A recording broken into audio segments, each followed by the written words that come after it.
Hello and welcome into the show. This is Unadvised here on the Sports Animal YouTube and Facebook. I'm Preston Poole alongside Tyler Adams, T-Bag.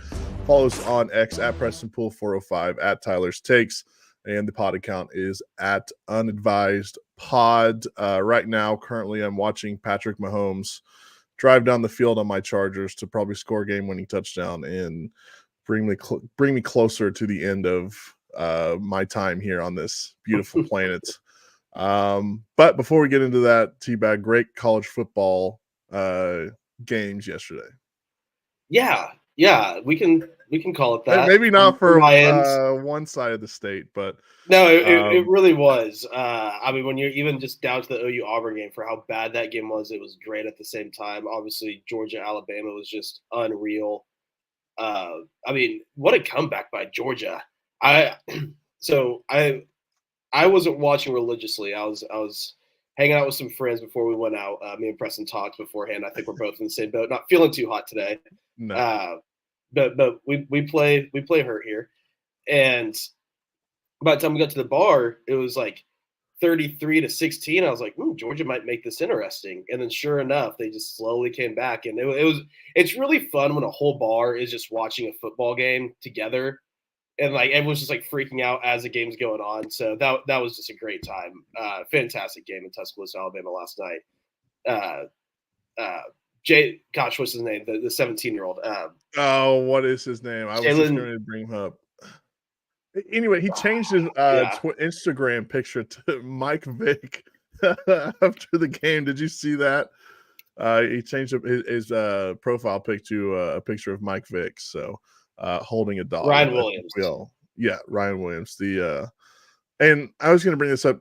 5-star plus. Do we really need to add the plus there? I mean, just call them a 5-star. That tells us how good we need to know that they are. We don't need the 5-star plus on players. He was 17 years old. Made one of the most one of the best plays I've ever seen from a receiver.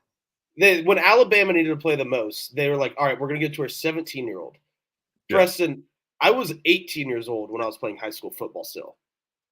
And he was out here in number 2 versus number 4, Georgia versus Alabama, like the two marquee programs in college football right now.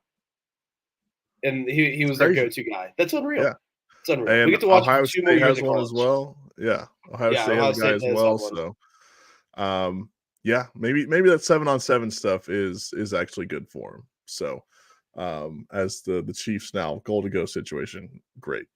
We'll talk more NFL later on. But right now, let's get into that game that happened in Auburn, Alabama that you mentioned. I'm still not sure how Oklahoma won that football game because in between, what was that, the first drive that Michael Hawkins had that 48-yard touchdown, and then like middle of the fourth quarter, it was just bad. It was bad. And then all of a sudden they find a way to kind of figure out the run game a little late on the fourth quarter.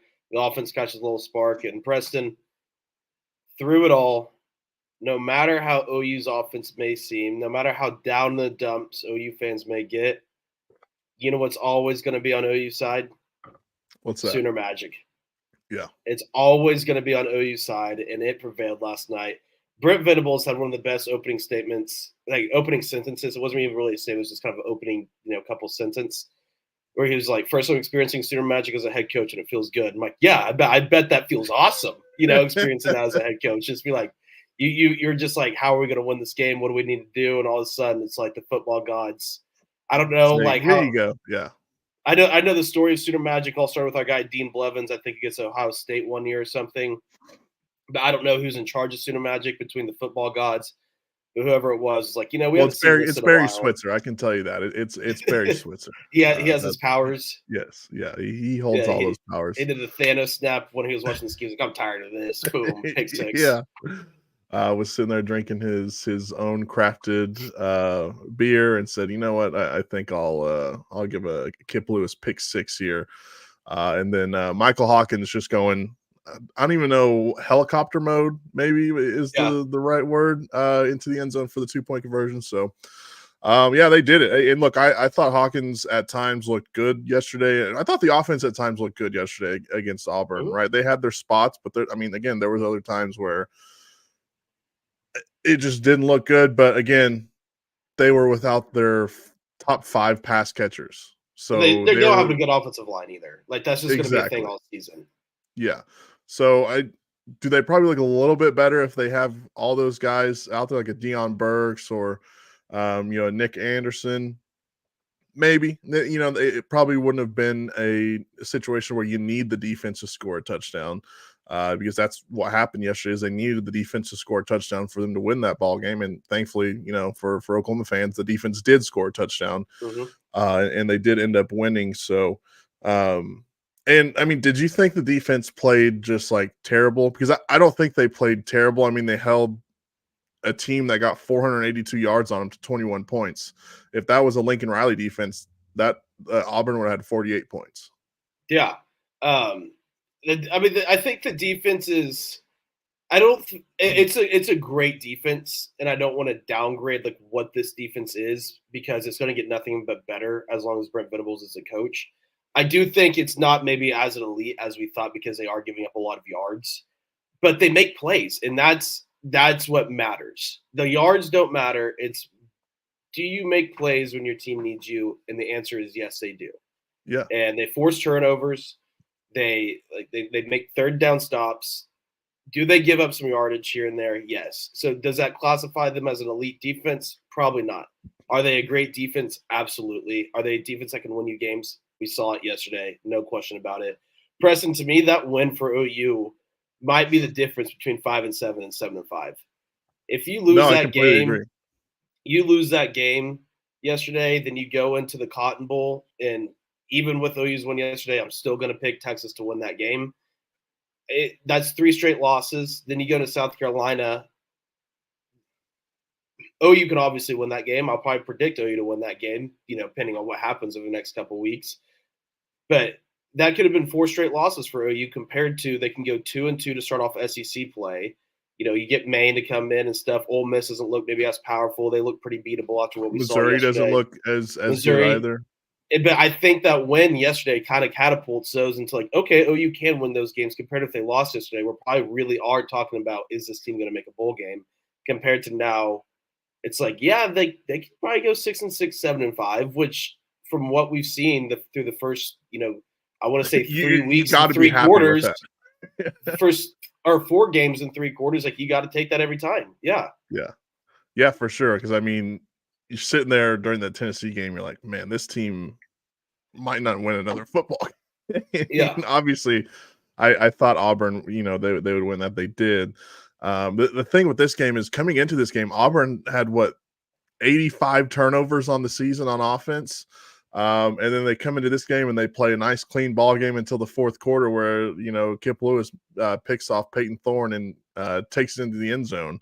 Mm-hmm. So, I mean, Auburn could have easily been 4-0 head into that game yesterday. They weren't. Oklahoma wins. Auburn's 2-3 now. But I'm sitting here trying to wrap my head around how Oklahoma pulled that out. I think everyone is. I Yeah. mean, just an unreal win. It's the definition of Sooner Magic, what we saw yesterday in the Plains. See, I'm trying to find what else that running back for Auburn. There's going to be a lot of defenses in the SEC that have trouble tackling that guy. He's fast. He's pretty good. Yeah, he's pretty good. So, and Michael Hawkins Jr. produced the 2 biggest plays all year for the Sooners offense, that 48-yard touchdown run that he had there to open the game. And then that 60-yard pass to J.J. Hester late in the ball game to set them up to get that Javonte Barnes touchdown. So, and look, I thought that they ran the ball the best they have all year yesterday. And It was not running up the middle. It was getting out to the outside. There were some plays where they got Javonte Barnes to the outside, and he got upfield for, 12 yards, something like that. Obviously, Michael Hawkins made, that good read on his touchdown run that he had, keeping it and just running right up the middle and running away from everyone on the Auburn defense. But I thought they ran the ball really well yesterday compared to what they have. Real quick, did you see Michael Hawkins' dad's tweet that's getting some traction right now? The picture that people are saying it might be AI. It is definitely AI. There's not a doubt in my mind that's AI. At first, I didn't really think much. I saw it, and I didn't even think much of it because I didn't investigate it. Like, I didn't even click on the picture. I just kind of scrolled Yeah. past it. And I then clicked I on it and saw looked at it, I'm like, "Is it AI?" Like, I don't know. Matt Ravis. He blew it up and put it on Twitter. Then I saw PFT Commenter even put Yeah. it on Twitter. And when you look at it with his fingers, with like the Yeah, his fingers spelling do and look stuff, yeah. the little whatever it is in the background, like it's 100% AI. So I thought that was Which is a weird. weird thing to post for sure. Yeah, Oh, well, to each their own. yeah, yeah. I mean, it's not going to be That make or is break that if is Hawkins pretty is a good funny. quarterback or not. But like, it's kind of a weird Maybe thing to post. he's an AI quarterback. You Like never get know. that Twitter blue money. Yeah, yeah, there you go. So Sooners have themselves an AI quarterback now. And maybe Oklahoma State needs to have an artificial intelligence quarterback because the one that they have doesn't work. I think would be the easy way to say it, right? He is bad. And you can look at the box score and be like, oh, he played good. Well, they were throwing the ball all damn game. He threw 50 passes. There's Yeah. in no world should Alan Bowman be throwing the ball 50 times It, in a football game. Preston, they were running the ball good in the first quarter, and then they just Yeah. stopped running the ball. What Ollie Gordon had 70 yards in the first quarter and 72 yards in the the rest first of the quarter. game. It's Yeah. crazy. Dunn has to get out, and he has to get out tomorrow, or he has to get out yesterday. Is probably a better way to put it. At this point, it is just complete incompetency. He starts off the game great. His first 15, 20 plays that all coaches have their first 15, 20 plays scripted. In the first quarter, he's good. Once the chess match starts, once the football game begins and you're in a chess match against the other coaches, he does not know what to do. He does not know what to run. He is awful. He is genuinely just a bad offensive coordinator. He has been ever since he's taken over. It was blinded by Spencer Sanders' legs for a lot of it. It was blinded for 2 years of great defense. It was he doesn't know what he's doing. The offensive line, I just don't get how they improved a little yesterday, I guess, and they can pass But block. So they've credit to them regressed there. so much from last year. It makes no sense to me. Alan Bowman should no longer be playing quarterback. I'm sorry, the season's a wash at this point. Can they technically still make the playoff, win the Big 12 and make the playoff? Sure. But what's those odds? Probably like 2%, like Yeah. being I think 2 games they down said on 1% on the broadcast. yeah. I mean, so technically, you're not eliminated from the Big 12 title game yet, but it's going to be very hard to try to beat out K-State and Utah, who both have the head-to-head on you. Yeah. I don't get why Alan Bowman's still playing football. Zane Flores, it's just these are my two explanations for this. He's either hurt and they haven't disclosed anything, or second, Mike Gundy is just being a straight up ass about it. Like, and I want to be perfectly clear. I'm not, because I see all these people like, we need to fire Mike Gundy, fire Mike Gundy. I'm not there. I'm not there. Mike Gundy has to have a losing season for 2 years in a row before I have that conversation. I've had that conversation before after the beginning of last season, and I was proven wrong. Mike Gundy if there's a guy that can figure things out, it's Mike Gundy. At the same time, though, I understand why fans are getting really mad at Mike Gundy because 7-6, 10-4, which is great. You beat OU, you go to the Big 12 championship game. But at the same time, it was kind of a weak 10-4. Oklahoma State was one of the luckier teams in college football by the metrics. They got blown out 45-3 to Central Florida. They got blown out at home to South Alabama. It was definitely a questionable, it's not like it was like some really good football team. Like Oklahoma State was a pretty mediocre team that found their way in Arlington last year, really because they beat OU in one of the most emotional games, I would say. Probably the most emotional bedlam there's been, the fact that it was the last one. And they were just able to pull that out in the end. It's so I understand like where fans are coming from, but I'm not there. Like I love Mike Gundy. Mike Gundy's the coach for Oklahoma State. But why is he not playing Zane Flores? He needs to answer that question. He needs to answer because he has gone out and said multiple times He's ready to play. He's good to go. He's confident. He's humble. He's hungry. He's ready. Da, da, da. Okay, then why aren't you playing him? Because the quarterback you're throwing out there is just you're doing a disgrace to the fan base at some point. Yeah.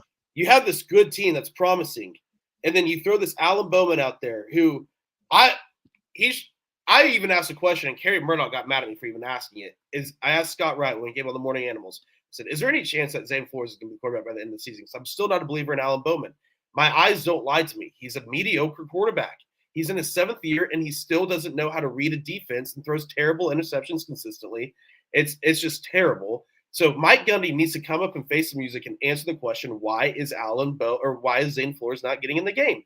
He just needs a good, honest, truthful answer. And if the truth is we just think we should ride with Alan Bowman right now, we for whatever reason, maybe go a little bit more in depth on that, because he kind of has already said that to a degree, but kind of go just more in depth of why they're sticking with Alan Bowman. He needs to give a truthful, honest answer, because the fans need to hear that right now, Preston. This has been a complete wasted season. You sell out season tickets for like the 4th year in a row. Ever since COVID has ended, they've sold out season tickets. The fan base is engaged.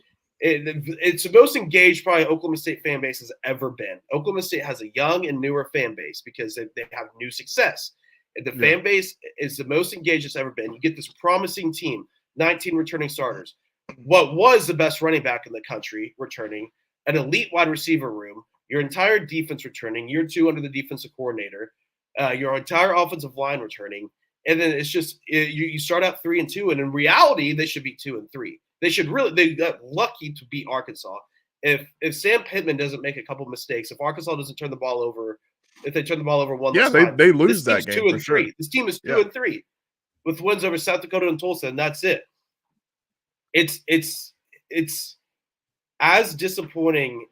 It's the most disappointing start to a season I can remember, because last year, yes, they lost to South Alabama at home, then followed up by losing to Iowa State. Yes, like I'm well aware of that, but that team didn't have expectations. That was the team before in 2022. That team was way more disappointing than what I think this one is, but at least they started 6-1 and beat Texas at home, and took TCU, who had made the national championship, to double overtime. They started like 6-1, then it collapsed, or 5-1, then it collapsed. They finished 7-6. So at least, you got half the season to enjoy it. This season is just from the get-go, ever since that Arkansas game, the South Alabama game, we're all like, this team is good. Like, this team's really good. Then the South Arkansas game happens, you're like, what's going on? You could tell instantly. It's been a complete wash. It needs to be addressed. Something has to be addressed, because what's going on right now is inexcusable. This football team just simply is not good. They're not good. Can this football team still go 9-3? Yeah, I think they can. Do I think they will? No. I think they have the ability to. Their schedule is not hard. That's the only reason I say that. They have one truly hard game left, maybe 2, depending on how Colorado ends the season, which obviously looks really hard right now. So they got at BYU and at Colorado. Those are 2 games where I'm like, those are probably losses. Every other game they should win. They should be the favorite, and they should win every other game, like from here on out, outside the ones I just mentioned. But this team could go 7-5, and that is highly, highly disappointing. I was saying when the Vegas win total came out in March or whatever it was, and Oklahoma State was 7.5, I said that's the easiest bet ever. Oh yeah, I wanted to hammer the over, because if Oklahoma State goes 8-4, that's a very disappointing season, and it looks like they're going to go probably 8-4. That looks like the record they're probably going to end up with, and it is. I really don't have the words to describe. Just it's that. Yeah, it's bad. I've gotten it out, and it's like the worst we've seen. Like I said, 20. And it's funny. The one thing why I really agree with the fan base on is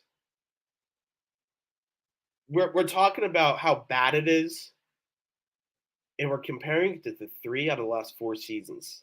We're saying, well, 2022 was really bad. 2020 of the last 3 seasons, really. Maybe it's a trend, huh?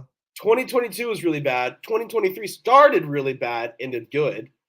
Now 2024 started really bad. So maybe the fans are onto something. I don't know. I don't think it's a Mike. I think it's a Mike Gundy problem in the sense he's just made the wrong hires at coordinators, and he's kept them around a little too long. I don't think it's a Mike Gundy has just lost, has lost his beat. I think it's just he's being arrogant and not letting coaches go that he needs to let go. Yeah, no, I completely agree. And look, whenever you search for coaches on Google, that's probably where you end up. And recruiting as well, I think would play. Recruiting, it's catching up to him now. Yeah, I mean, look at OU, and I know OSU's never going to recruit on OU's level. I'm not asking for that because I know how unrealistic that is, especially in the they should be a top 25 class every year, though. But OU, look at that. They're down all these guys. They don't use that as an excuse. They go out and win the damn game in the SEC on the road for the first time. That's what they do. Oklahoma State should be able to have that caliber in the Big 12. You shouldn't be asking a lot to recruit well in the Big 12. You should be able to recruit out of the top. There's 16 teams in the Big 12. You should be in the top 4, maybe top 5 every single year in recruiting the Big 12. There's no excuse not to, instead of finishing 12, 13 out of the Big 12 schools.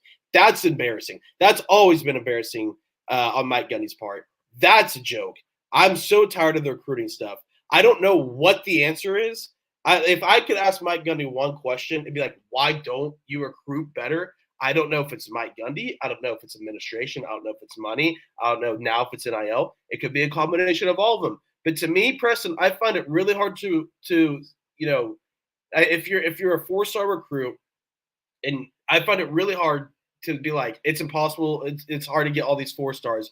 When Mike Gundy can go, hey, look, you come in here, you play for me for 3 or 4 years, I can get you to the NFL. I'm one of the best developers in the game. You're going to be you're probably arguably in the best facilities in the Big 12, some of the best facilities in the country. You're going to go to a really fun school, and everyone can say, oh, it's Stillwater. Cool. Tuscaloosa's Tuscaloosa. I've been there. Auburn is Auburn. I've been there. College Station sucks. College Station is not cool in the slightest.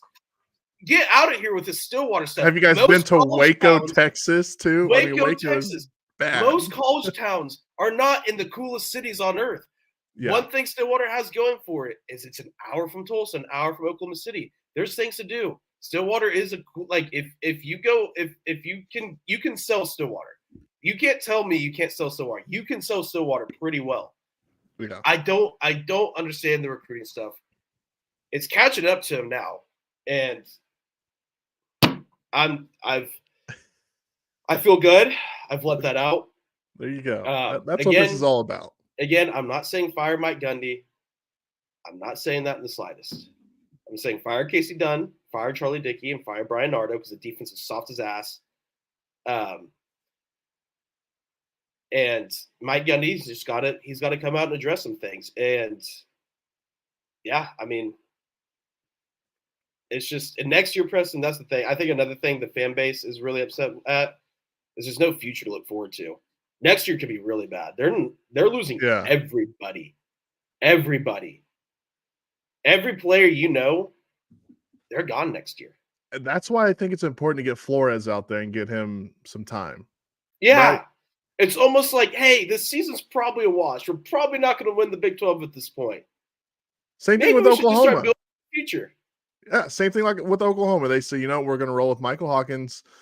He's going to be the quarterback, going forward. We can get, 8-9 games under his belt this season with a defense that's going to be able to more than likely, put the offense in situations where they can go out and try and win a football game. I mean, we saw that yesterday in Auburn where the defense put them in a spot to win a ball game, and they did. So we'll see. We'll see. I just know that you can't allow a team to run for 300 yards and expect to win a football game. Defense is so soft. Yeah. Like even in the past, like when we're in the mid 2010s, when Big 12 games were 65-55, even no matter how bad sometimes the OSU defense was, they were never soft. Did they get outbeat because these teams were running just the craziest offenses ever? Yeah, but they were never soft. This defense is legitimately soft, and they weren't soft last year. I don't get it. It makes no sense. And it's like they just completely lost everything that they had for like the last couple of years, which I know new coordinator and all that stuff, but still yet, man. It's like they went through a whole offseason just going through the motions. Yeah. Just showing up and just expecting that they're going to be good because they were decent last year. Yeah. Instead of trying to take that next step. Maybe that's the issue with recruiting as well. They're just going through the motions. this is gonna happen. It's not even like really a prediction. This is gonna happen on Saturday. So like I'm sure they do the same thing at OU against Preston, but whenever Oklahoma State's offense takes the field for the first time during the game, whether it's the first possession, second possession, whether they return or kick off the ball, whatever the offense takes the field, Larry Reese, the PA announcer, goes, and in the backfield for the Cowboys, number 7 Alan Bowman and number 0 Ollie Gordon. He gives, and the whole crowd will like cheer and stuff. It is going to be some of the loudest boos that stadium has ever put upon a player. And I don't even think it's going to be necessarily boos directed at Alan Bowman. I think it's going to be boos of why the bleep is he on the field right now. Yeah. Yeah. Well, so that's going to happen. We'll see. We'll see. Do they have a bye week next week, or they're playing next week? West Virginia at home. West Virginia at home, and then bye week. So then bye week. Okay, that's what I thought. Just wanted to double check. So, yeah. Other stuff. A lot better. Good. This is the hour to let it all out. And that way you don't have any pent up aggression heading into Monday. I've after the game yesterday, like I was just sitting there and I was hanging out with some of my buddies, and I just said, all right, we suck. We're not good.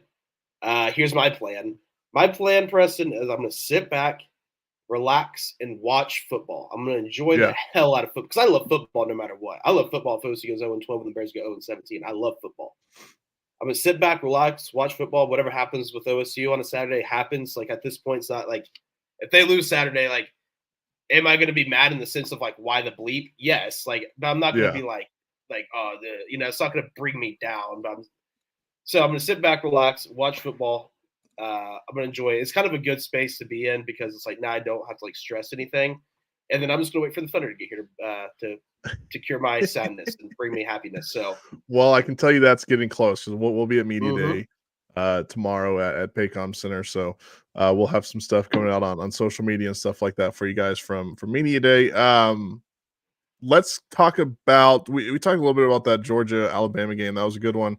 How about Ole Miss losing to Kentucky at home? Ooh, that was bad. Dude, Kentucky, they're potentially one Mark Stoops not putting the ball away from being 4-1 and beating Kentucky or beating Georgia and Ole Miss. Hell of a win for Mark Stoops in Kentucky. After that South Carolina game, it seemed like maybe this might be the beginning of the end because they took Georgia to the brink and then they beat Ole Miss. So because he took the A&M job for 6 hours last year, and he could say, "Oh, I decided to go back to Kentucky." No, A&M took away that hire because it pissed off the big money people. Yeah, which is dumb. I don't know why A&M fan. Like Mark Stoops has done great at Kentucky, who's never had any success before. That's Texas and Texas for you right there. But so maybe it was like maybe they're just like not as bought in as they were. Like these players are.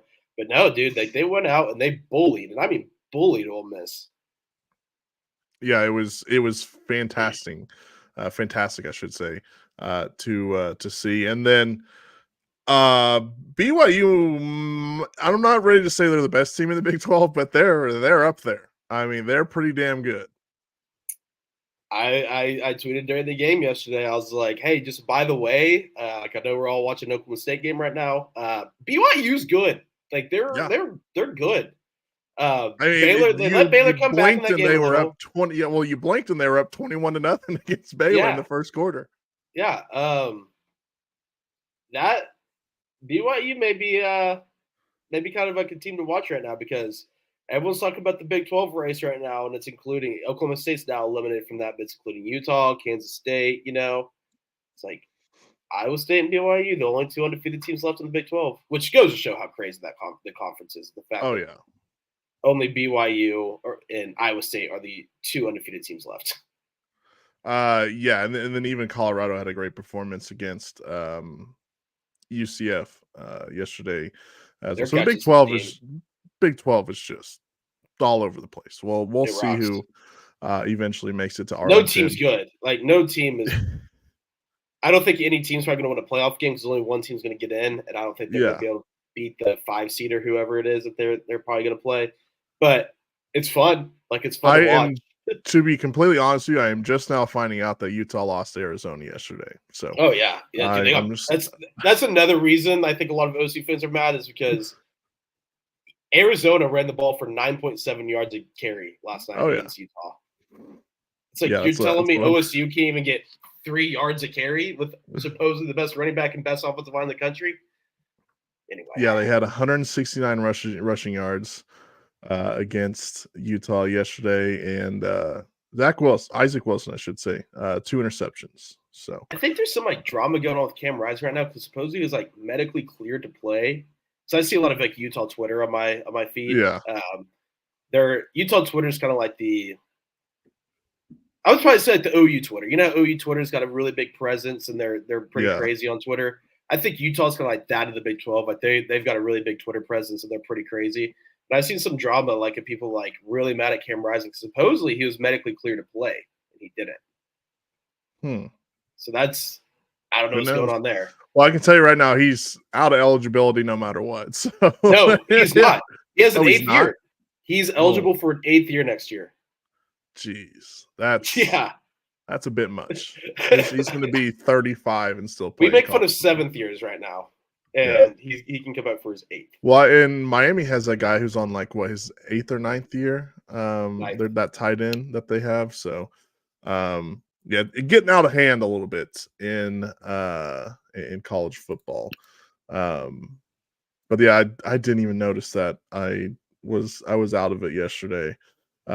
Just noticed that Utah lost that game.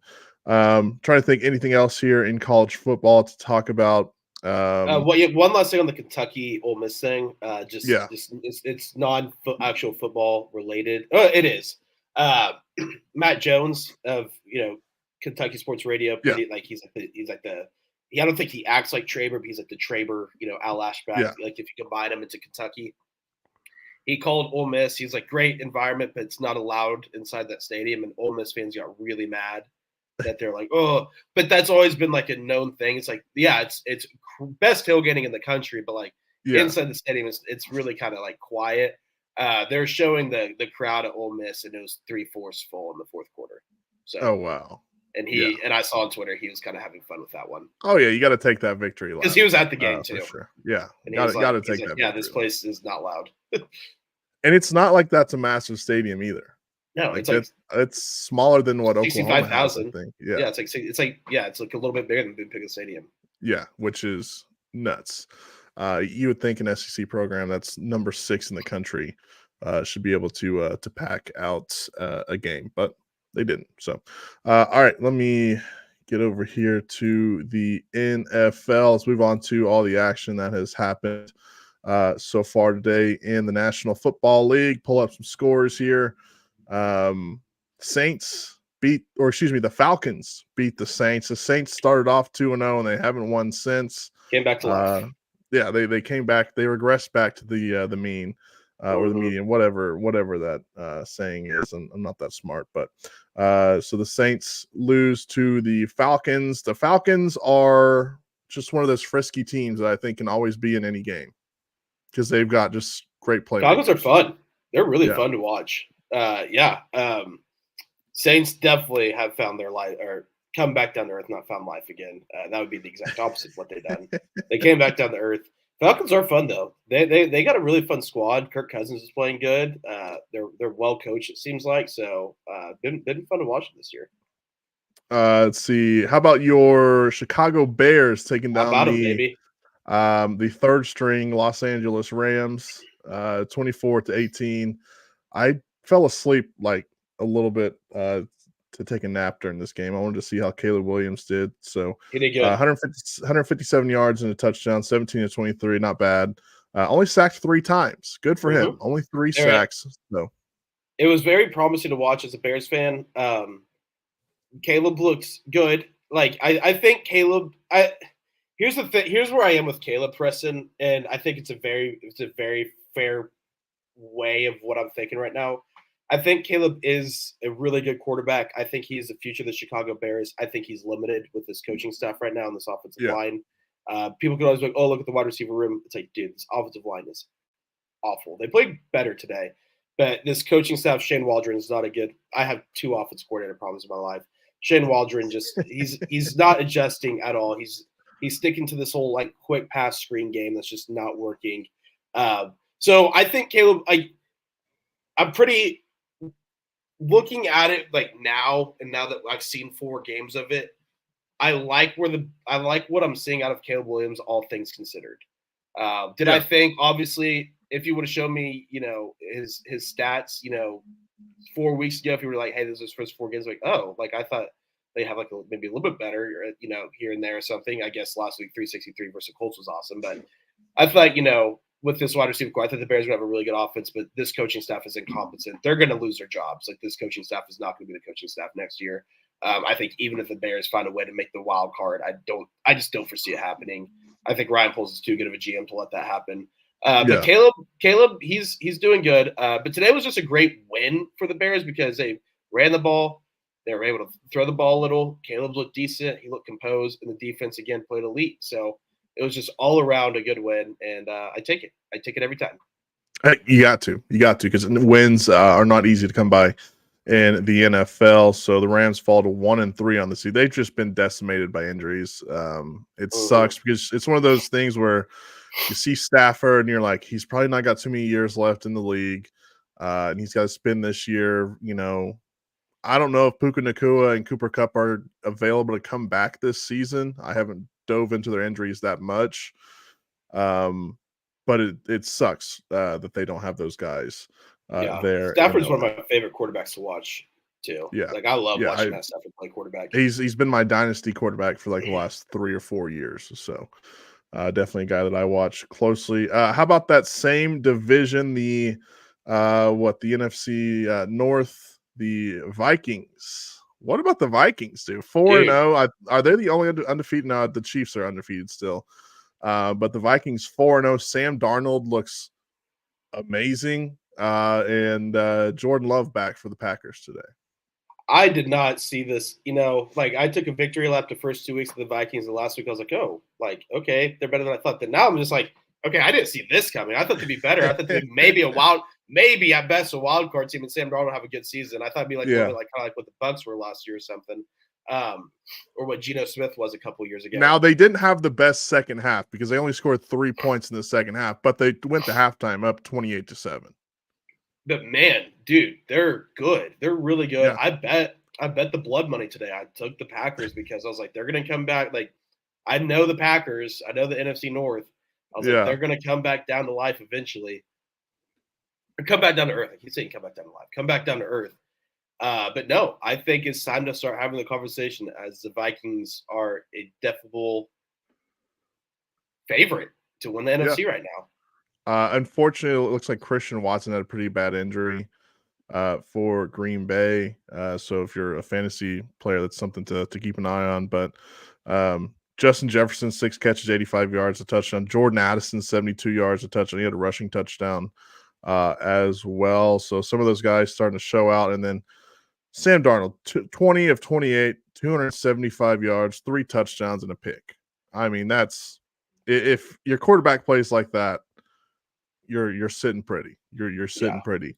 So the Vikings on a roll. They're 4-0 heading into to next week. I don't know who they play next week, but I'm definitely going to be keeping an eye on the Vikings going forward. How about the Colts beating the Pittsburgh Steelers? The Steelers' first loss of the year. Anthony Richardson gets hurt, and who's there to save the day? No one else but Joe Flacco shows up and wins a football game. He should be their starter. Yes. I just want Joe Flacco to be their starter. I also think he might be a little bit better. Slightly, yes. Slightly. But I get why you have to roll with Anthony Richardson. You think he's your future and stuff. But I do want to address one thing because I see it all over, like NFL, Twitter, and I'll get some tweets about it sometimes. And people, just like I got one from my buddy yesterday saying, like, I don't know why you guys got rid of Justin Fields for Caleb Williams. Look, is Justin Fields having the best year he's had this year? Yes. I think we all knew he was probably going to be better when he got outside the Bears' incompetent organization. The Bears never set him up for success. I'll never say otherwise. They never set him up for success. They've set Caleb Williams up for pretty decent success so far outside of coaching and offensive line play. The Bears had to move on from Justin Fields. Justin Fields is the quarterback where he needs to be around a great team. Did he have a good game today? Yes. Did he lead them in a fight in the fourth quarter? Yes. Did he also make some stupid ass And I'm plays? not even too sure that he's Yes. surrounded by a great team in Pittsburgh. I think the Great defense there is defense. just good. Yeah, Yeah. great defense. Um, Look, I would not take away that trade for anything. Even if Caleb Williams busts, the Bears had to move on from Justin Fields. Justin Fields is the definition of a quarterback who, like, he'll do one or two amazing things, like, oh my, almost like no one else in the league can do. Like, even if Yeah. Patrick Mahomes, like, it's like he is so athletic that he can just sometimes do some things like, oh my God.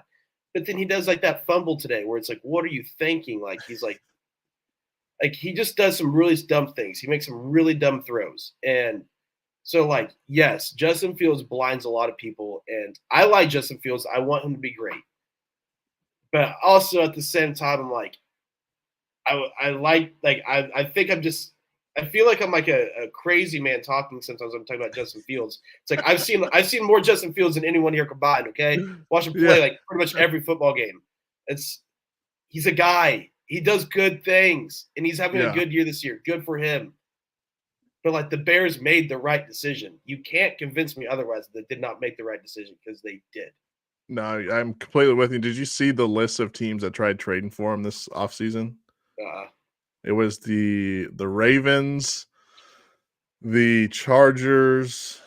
I'm blanking on the last why one. There would the was Ravens another or one. Chargers want Justin Fields? Uh, Good question. Yeah. Good question. I don't know. But that's what he said. At least that came out. That list came out earlier in this week. It was the Ravens, the Chargers, and there was another team in there too. Might have been the Raiders. I think. I don't know. But they all tried trading for him this offseason. Obviously, that didn't go through. All right, next game. This was the game where they don't show any of it on red zone at all. That was the Broncos and the Jets. The final score 10-9. The Broncos won. What a gross, disgusting football game. Yeah. Disgusting. Aaron Rodgers didn't play good. Bo Nix didn't play good. No one played good except the I mean, Bo defense. Nix at one point had -8 passing yards. Yeah. Yeah. Aaron Rodgers kind of surprised me with his game. He didn't play that good at all. And I thought he'd come out today and play great because defending his guy Nat Hackett. But Yeah. yeah, I don't really have much else to say other than that game. Just was No, just and typical. you shouldn't, because that's how bad that football game was. Yeah. How about a good football game? That was the Eagles taking on the Buccaneers. The Bucs are back. They lost last week to the Broncos, who maybe just the Broncos have a way of just making good teams play bad. But the Bucs beat the Eagles 33-16. Baker Mayfield throws for, I don't know, 300 something yards, I think. 330 or 347 yards, excuse me, 2 touchdowns. He was 30 of 47, and he was great. He was awesome. Yeah, Baker Mayfield, man. It's I was talking to my roommate today and talking about Baker, and he's like, I've hated Baker for a long time. He's, I really like him now because obviously he's an Oklahoma State Yeah. guy, and I've always kind of liked Baker. I got onto him when he was in Cleveland because he did some things in Cleveland I didn't necessarily like. I never disliked him for what he did at OU with his his tauntingness and stuff. I only disliked him because he torturized me for 3 years. That's the only reason I didn't like him. But like I never liked him for his antics, like a lot of people do. He made me mad in Cleveland when he was like he threw some people under the bus and stuff, and and he'll be the first to tell you where he's like, yeah, I messed up there. Baker Mayfield's the definition of a guy that got beat down, he got humbled, and he fought, scratched, and climbed his way back up. And Yeah. it is so hard to root against him. It really is so hard to root against him. And the other day I was producing for Traber, and he was having a victory lap about how Baker didn't play again. And I didn't want to get into it with him, so it's just like not worth it today. Like I do not want to get in this argument. I don't care that much. Jim is going to be Jim about it. But in my mind, I'm just like things like, dude, like how can he not just be like, good for Baker, man? Like, and I know obviously like today's not the first time it's like, oh, Baker's a good quarterback. We saw it last year, and we're seeing it this year too. But just watching him succeed, like it makes you happy because he is a guy that literally got beaten to the ground and against all odds worked his way back up to the top. Yeah. So shout out to Baker Mayfield. He was in a place where quarterbacks go to die in Cleveland, goes to a Carolina team where I don't know if anyone wanted to be quarterback on that football team because I think Matt Rule was still there, and it was just bad. And then finds a home in Tampa Bay, and they're winning football games. He's got OSU fans, and like I'm excluding myself from this. Like in general, I've even seen on Twitter. I saw 3 OSU fans tweet at me on Twitter. He's got OSU fans rooting for him, and that's how you know you did something. You did something that people like, just like. Yeah, especially if you torture those people for all the time. But his Heisman Trophy statue after the 2017 Bedlam game, like, yeah, no OSU fans should like him, but somehow we're like, yeah, like good for Baker. Jalen Hurts, 18 of 30 for 158 yards and a touchdown. Saquon, 10 carries for 84 yards. How about this with Tampa Bay and their running backs? Bucky Irving and Rachaad White each had 10 carries. They both had 49 yards.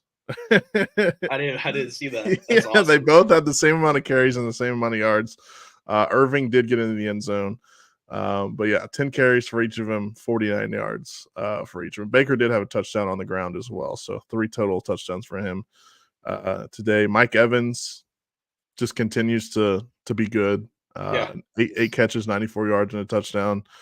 And clearly Philadelphia is missing AJ Brown and Devonta Smith. I pressed on Thursday when we were previewing the games. I said this might be the fraud bowl. I kind of take that back because the Eagles were just decimated with injuries everywhere. I'm still not in on the Eagles. Like I don't think they're a Super Bowl contender right now. But I'm not going to call them frauds quite yet because I didn't realize how many injuries they had until this week. Until like this weekend. It's not good. A lot of players out. It's not good. If the Buccaneers were lost today, though, I would have probably considered them frauds. But they blew them out, so it doesn't matter. Yeah, great game for them. 33-16 in favor of Tampa Bay. How about the Bengals getting their first win of the season? They beat the lowly Carolina Panthers 34-24. I still don't know if I'm in on the Bengals yet. Still don't know. No, I still don't know either. They, I mean, is it? I bet on them -5.5 because it's like, okay, I think they're going to come out and they had to win today. Like they had to. They had no choice but to win. Yes. Yeah, and so I was like, okay, I think they're going to win. The Panthers, they found life with Andy Dalton, yes, but they are still the Panthers, so they're not good. Shout out Chuba Hubbard, by the way. He had a great game. Oh, he was great. Yeah, 104 for a touchdown. So shout out Chuba Hubbard. But yeah, I'm with you. I'm still not convinced on the Bengals. We'll see how they go going forward. Now, how about the worst team in the NFL now, the Jacksonville Jaguars? They fall to 0-4 as they lose to the Houston Texans 24-20. The Texans, it seems like they've just been in close game after close game after close game this season. They can't just play a game where they not blow someone out, but win by like 10 to 14 points. They're always in like 1-score games. I think it might catch up to them too.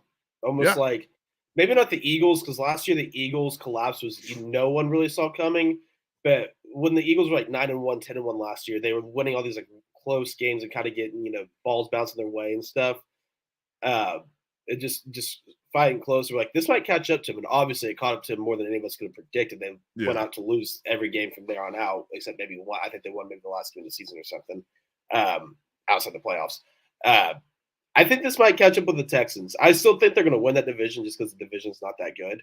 I mean, Colts maybe, but I think the Texans are going to be better than the Colts.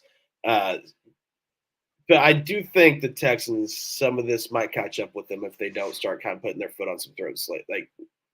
No, they've got a tough schedule. They towards do. The end of the season. They got the Chiefs and the Ravens in back-to-back weeks at the end of the season. Yeah. They've got. How about this stretch? They play.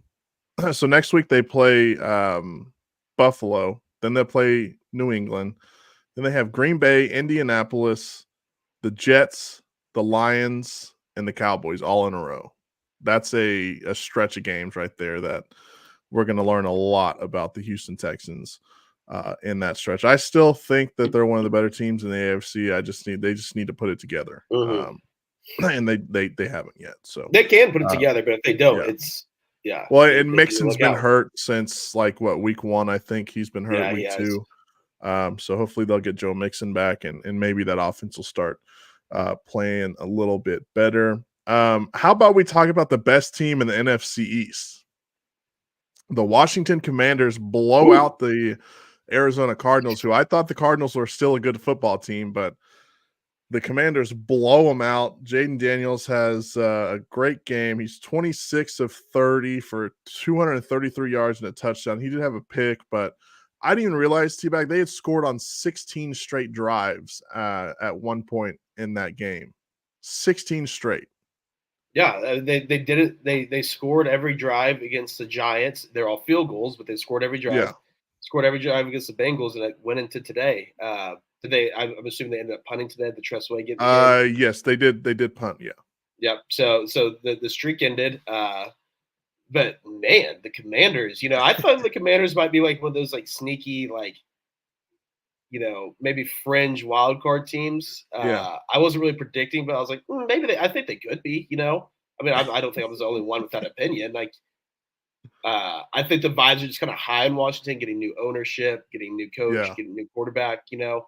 And so I was like, oh, maybe look out for them, dude. They're really good. They have a really good offense, and their defense stepped up today and shut down the Cardinals. Cliff Kingsbury is their offensive coordinator, if that tells you anything. So he's dialing some stuff up for the Commanders. He's a guy that should never be a head coach ever again, because he can be an offensive coordinator for like the next 50 years if he wants to be, and And make a whole honestly, heck of a lot of money doing it. like maybe this is probably a reason why I'm not at the top of the NFL game, is because my competitive spirit isn't like these guys are. Yeah.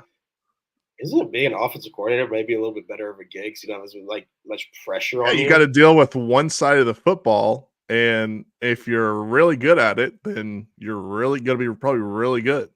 And you're gonna make good money. And then Cliff Kingsbury Yeah. already has a lot of money. Like, money's not an issue to him. He can probably work for free the rest of his life and be fine. But yeah, I mean, why not just be an elite offensive coordinator somewhere and just kind of get your roots settled down, get a good quarterback, Exactly. which he's gotten. Yeah. No, I completely agree with you. And the Commanders have the Oklahoma duo on special teams with Tressway and Austin Seibert. So another I didn't kind of even think about gross. that. Yeah, I just was looking at their stats, and I was like, oh yeah, they both do play Yeah. for the Commanders. So how about another just two gross games real quick? The Patriots lose to the 49ers 30-13. That was a blowout. Yeah. Brock Purdy was going back to kind of his Iowa State days, where he's rolling around trying to evade pressure and all that stuff. And they beat the Patriots, who just aren't any good this year, flat out. So Yeah. any thoughts on the 49ers? It was a get right game for them. I bet on the Patriots like a dumbass, and Jordan Mason figured it out. So Yes, he did. He did. Now, how about the Raiders beating the Browns? I hope the Browns don't win another football game this year. And the Raiders did a good job of that today. They beat the Browns 20-16. Couldn't happen to a better football team either. the Browns, man. We can all sit here and feel bad about our football teams, whether it's NFL, college, or whatever. But at least we're not the Browns. You pay Thank you for not making me a Browns fan. Thank you. You pay for not one of the making me a worst Browns human fan. beings in the NFL the most amount of money in the NFL. He turns And you see out what to be Baker's terrible. doing. Yeah. Like, think about if they had Baker Mayfield on their quarterback for a 3-year, $100 million deal or something, to where they could surround him with all these great pieces and with this great head coach and stuff. The Browns could be like legit Super Bowl contenders, and no, But here they're they are. idiots. Yeah, they're idiots. Don't feel bad.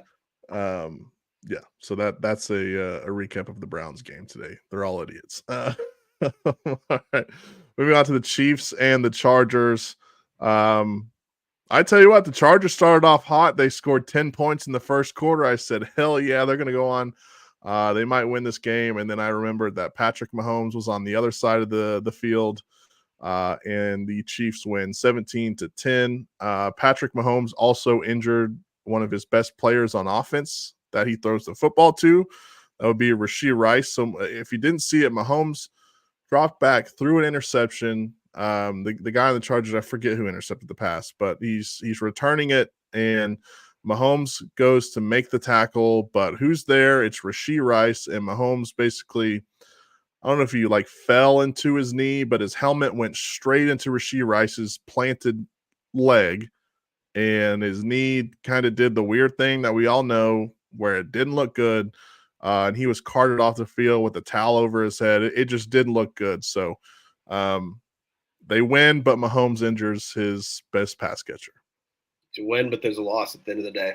Yes. You know, I was going to have the boys ready though, Preston. I know you're being a negative Nancy all week, and I know the Chiefs lost, but you knew Harbaugh was going to have the boys ready to come out and play. Oh yeah, and look, you're out your two best tackles, your two starting tackles. They're out. Joey Bosa's out on defense. I don't even think Khalil Mack played either. So I don't know why Justin Herbert played in this game either, because he's been dealing with that ankle for the last 2 weeks. They've got a bye week next week. He could have just rested everyone. You're going to lose to the Chiefs anyways. You never beat the Chiefs.